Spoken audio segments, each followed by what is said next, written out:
Hey everybody, I apologize for being a day late with the video this week. I know I went on this whole spiel last week about how Thursdays are my day and I work weddings on Fridays and Saturdays. It's Friday, I do have a wedding tonight, but I wanted to squeeze this video in before I left. The reason being the injury report was growing so long at an insane rate that I thought it was best to just wait the extra day and get some clarity on that, because there was uncertainty regarding Terrell Bernard and Taron Johnson, as there has been for a few weeks now, and then Ed Oliver getting added to the injury report, and Khalil Shakir not practicing, and even Deion Dawkins to some extent. And same with the Texans, with Joe Mixon and Dameon Pierce and Titus Howard being added to their injury report as well. So I thought, you know what, just wait.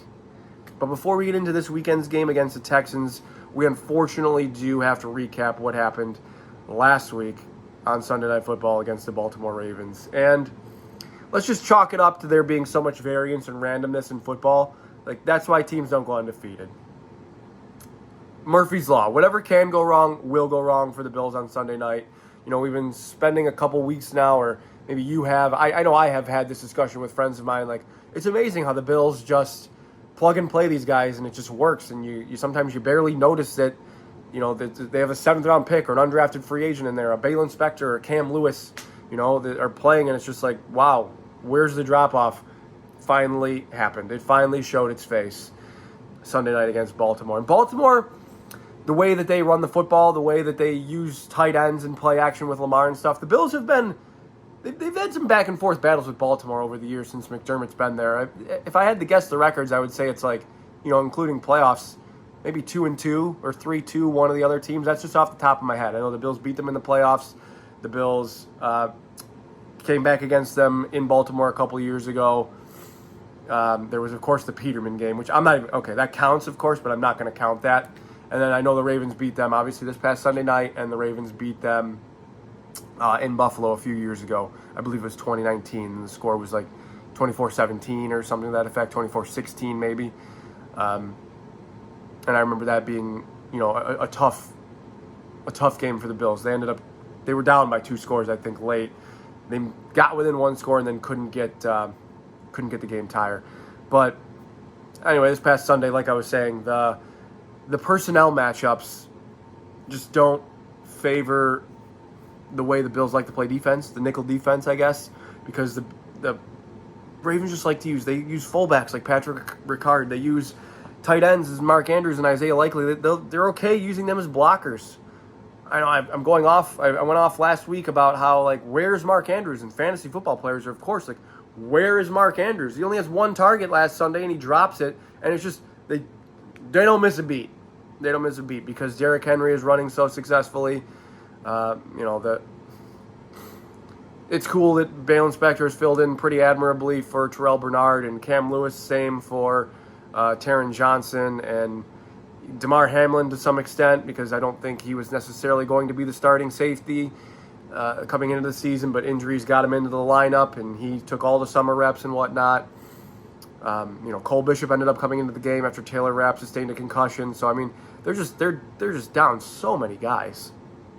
That it's unsurprising. Like we should have expected this to catch up with them at some point. And it's unfortunate that it's not really going to get all too much better this Sunday against the Texans. But again, there's a couple things I want to rehash in the Ravens game, so don't let me get ahead of myself.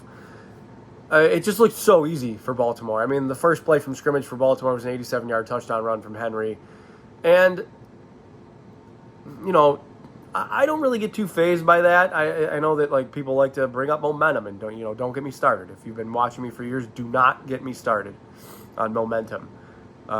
Of course, this is probably a bad example because the Ravens kind of just ran away with the game. Well, not really. We're going to talk more about that in the middle third quarter there in a second. When things like that happen, it's just, just keep playing. Like, sure, they scored a touchdown on you. Like, it's not ideal. 87-yard touchdown counts the same as a 1-yard touchdown. Like, it's the same thing. The thing I was most disappointed in is the decision to punt in the first place. The Bills had 4th and 1, I believe, on their own side of the field, or near midfield in the, I call it the dead zone. There's obviously the red zone. Sorry, that's the dog in the window. Unbelievable. I'm doing it live. Doing it live, get a dog barking in the window. This is how it works. Anyway, I just came out. I coined the term. I don't know if this is like a term that football people use or if it's just me. But like, inside the 20s on each end of the field is a red zone. I think inside the 40s, from the 40 to the 40, from the 40 to the 50 to the other 40, to me, that's the dead zone. Like, that's where you don't want to get stuck. And you don't want to punt. And the Bills have been pretty good about that. Even so much this year. And they had a 4th and 1 where they sneak it with Josh and they get the first down, of course, because that play almost always works. And then they get to a 4th and 2, like just over the 50, I think it was, maybe the 48. I don't have that information right in front of me at the moment. But they decide to punt and play field position. And it's like, well, that backfires on you 40 seconds later when Derrick Henry runs for an 87-yard touchdown. You have the ball. You have Josh Allen. Think about what the other team wants you to do. They want you to punt because you have Josh Allen. They're more scared of Josh Allen than starting their drive at the 13-yard line, I assure you.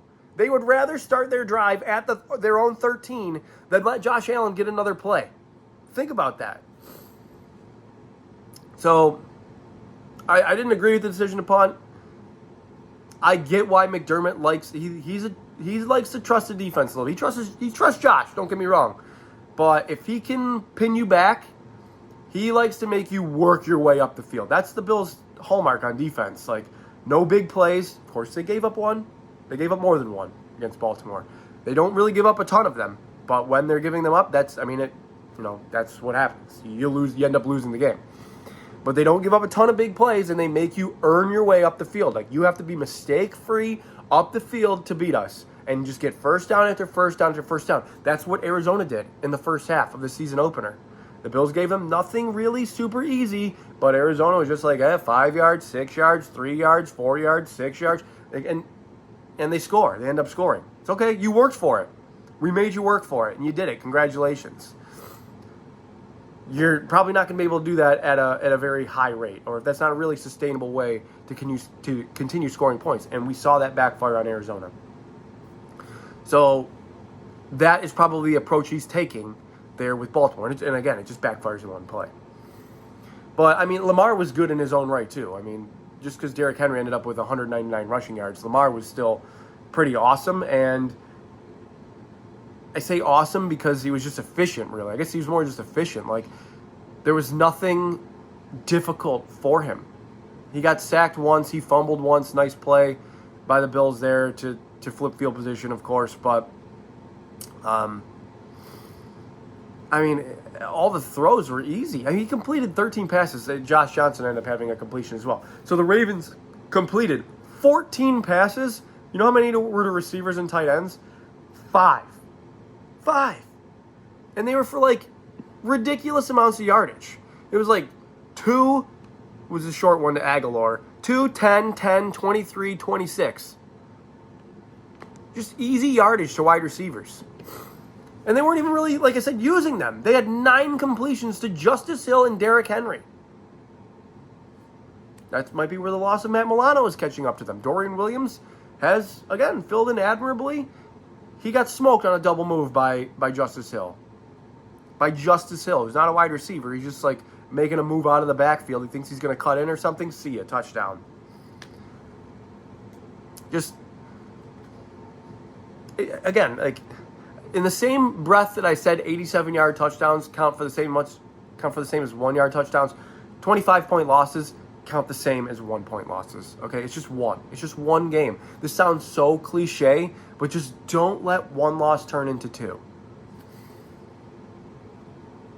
And before that is a great segue into the Texans, but I have to talk about the one thing I think fans were the number one thing people were talking about maybe after that game, and that is the trick play attempt. So, I mean, the trick plays. The funny thing about trick plays is it's just the kind of thing that, like, if it works, you're like, wow, brilliant, Joe Brady in his bag. Oh, that was sick. And when it doesn't work, you're like, what in the world are you doing? And I think it's a little unfair sometimes, the criticisms are. But I just didn't love the place for it. I thought the Bills were moving the ball pretty well. They didn't move the ball that well throughout the night. But It's 21-10 at this point. They have the ball. They're across the 50. It feels like they're going to go in. I mean, I know that they're still not even really in the red zone yet, but it feels like they're moving the ball. Like, hey, they're gonna make this a one-score game here.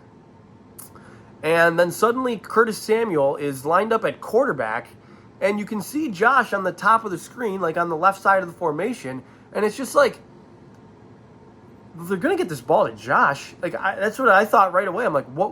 I was like, whoa. I'm like, they're probably going to get this ball to Josh. This isn't a run with Samuel. I guess it could be. But, like, they're probably going to get this ball to Josh, right? And, I mean, just a disaster from the outset.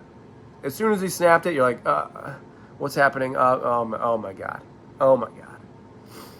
And McDermott was more critical of it than he usually is after the game. He said, you know, I'm sure Job wants that call back. I certainly do. That's something that we'll discuss, this and that. That's how he talks, but he's usually not like, he seemed regretful about it and knew that it was really a kind of a pivotal point, really, in the game.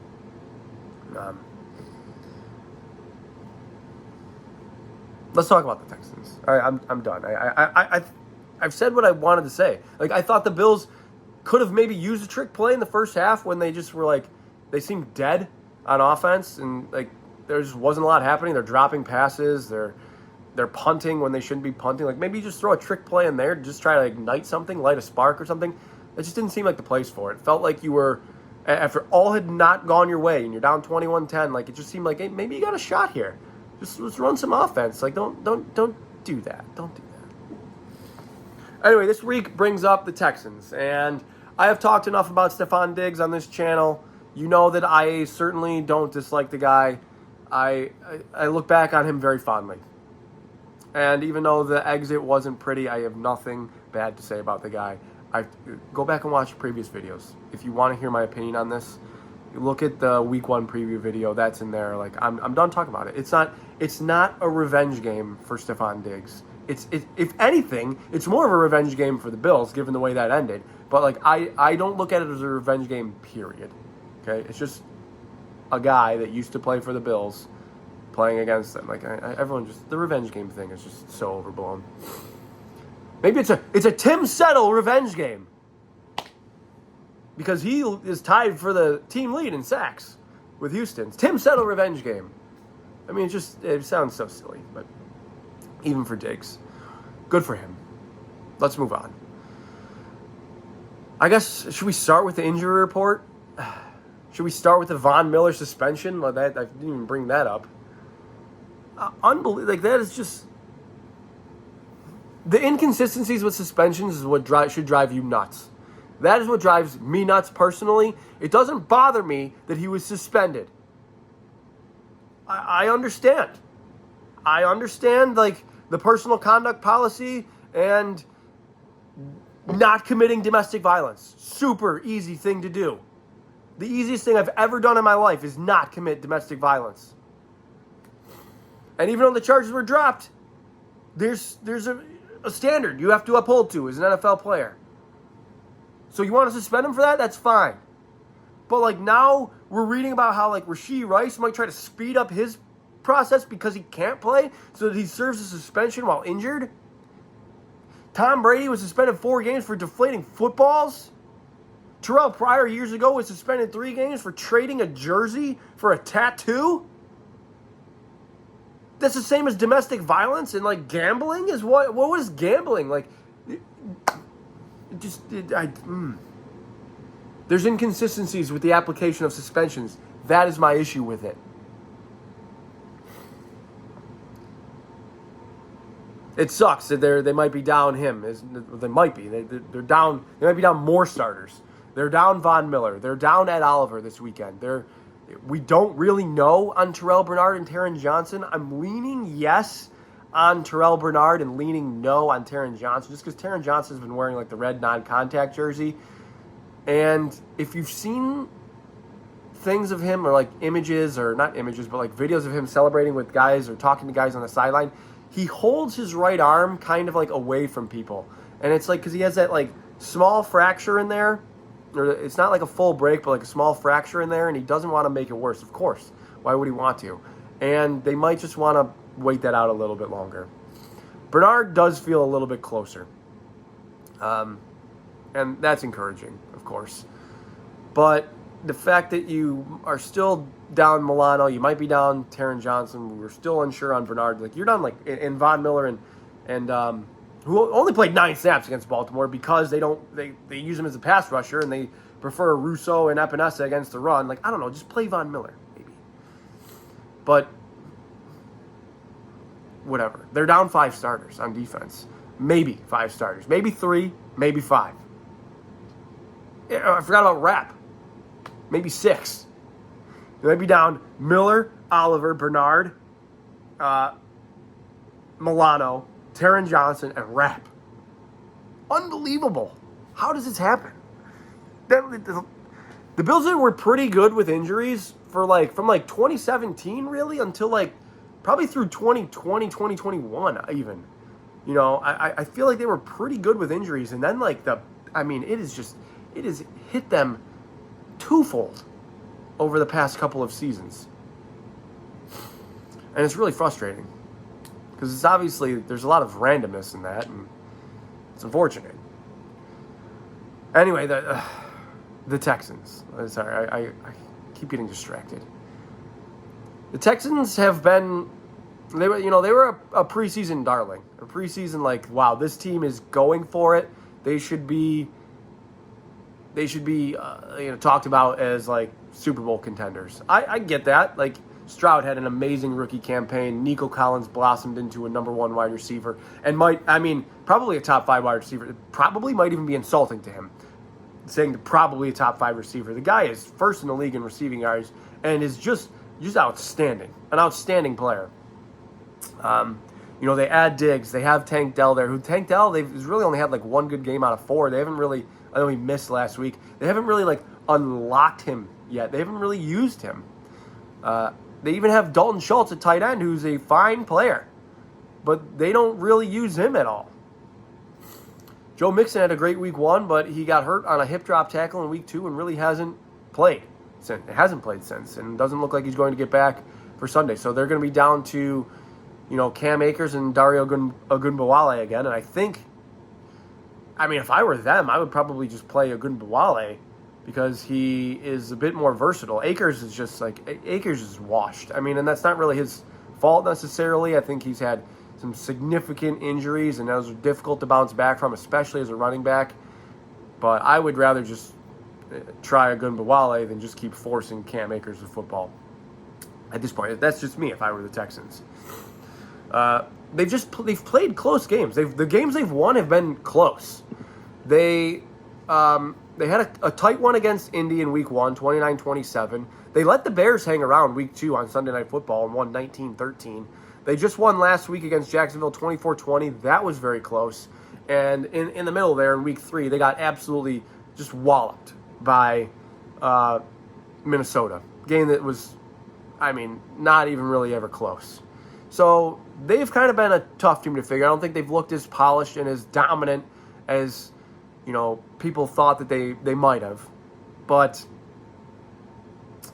am I still, as a Bills fan, am I still nervous for the game? Sure. Just because of the way the Bills looked last week. And I think that might even favor the Bills a little bit. Okay, stay with me on this. The way that Houston won last week, dramatic. Wow, we won. Well, whew. Wipe off the brow. Oh my God, we won. Whew. That was tough. But you won.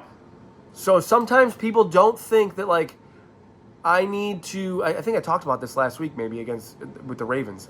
We won. We got away with it. We don't need to clean up that much.